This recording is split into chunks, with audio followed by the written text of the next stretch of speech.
సాష్టాంగ ప్రణామం అంటే ఏంటి?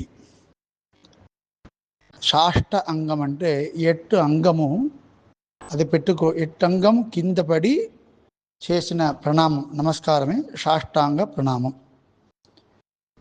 ఎలా అంటే 2 పాదము, 2 చెయ్యు, ఒక్క తల, హెడ్, ఇదన్నీ కింద పడాలి. ఆడవాళ్ళంటే ముఖాలు పెట్టుకుని నమస్కారం చేయాలి. మగాడంటే పూర్తిగా కింద పడి నమస్కారం చేయాలి.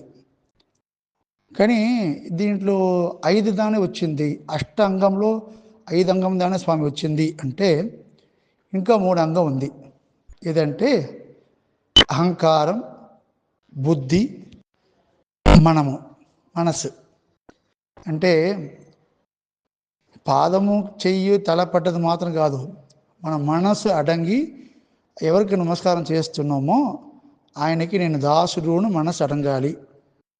బుద్ధి ఇక్కడ ఉన్న నమస్కారం చేసినప్పుడు ఎక్కడో మనం బుద్ధి తిరగకూడదు, అక్కడ స్వామివారి దగ్గర పాదాల దగ్గరనే ఉండాలి. లాస్ట్ అహంకారం, ఇதான் ரொம்ப కష్టం.